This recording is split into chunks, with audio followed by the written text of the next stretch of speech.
Guðbjörg Rísteinn, listakona og bæjarlistamaður Akureyrar 2012 til 2013. Þetta var tilkynnt í gær á hófi, komið þér á óvart? Já, það gerði það reyndar. Ég er búin að sækja 4 eða 5 sinnum og hingað til fengi neitun og ég meina, það er alltaf margir sem sækjum, þannig að já, þetta kom mér á óvart og ég er afar þakklátt.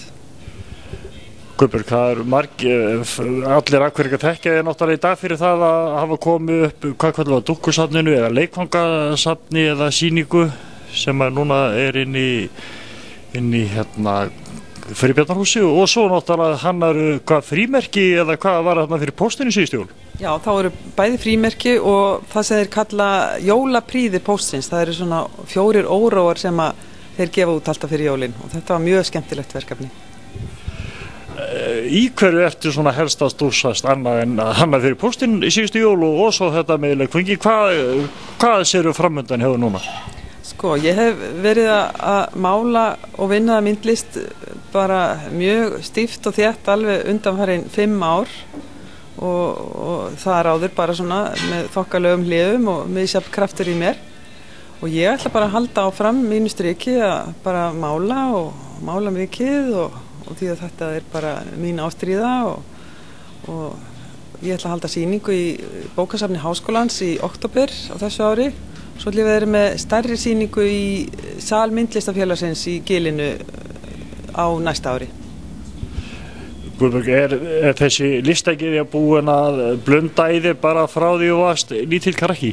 Já, veistu að ég held það. Ég var síteiknandi sem barn og gat undan mér alveg heilu dagana við að teikna og til dæmis má sjá inn á leikfangasafni dúkkulísur sem ég hef gert alveg í stórum stíl, þannig að það sést hvað ég var að gera á þessum árum mínum. En eru leikföngin í sérstöku uppáhaldi hjá þér? Já, reyndar. Þetta er eitthvað sem hefur loðað við mig síðan ég var svona 20, en ég held ég hafi nú alltaf verið svona svolítið dúkkustelpa þegar ég var krakki. Kemur þetta kannski til að áttur mikið að leikföngum þegar þú varst krakki eða langaði eiga mikið að leikföngum?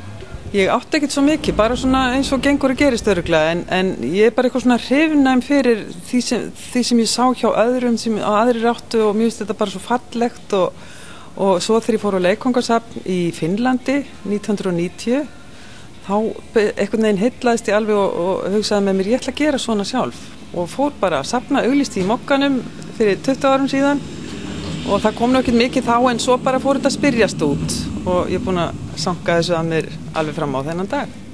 Má sjá bliki í augum fullorðið fólk sem kemur og sér gömlu dúkkurnar og bílana og allt það sem er til sýnis? Heldur betur, það er svo gaman að upplifa hvað fólk þekkir það sem eins og það átti og það er bara virkilega gaman að upplifa það. En sem sé næstu mánuðir núna sem bæjarlistamaður, nú verður það bara pensillinn og blýanturinn sem að verður að hlutverkinu? Já, það verður það og bara ég hlakka virkilega til. Guðbjörg, takk fyrir og gangið þér vel. Takk kærlega fyrir.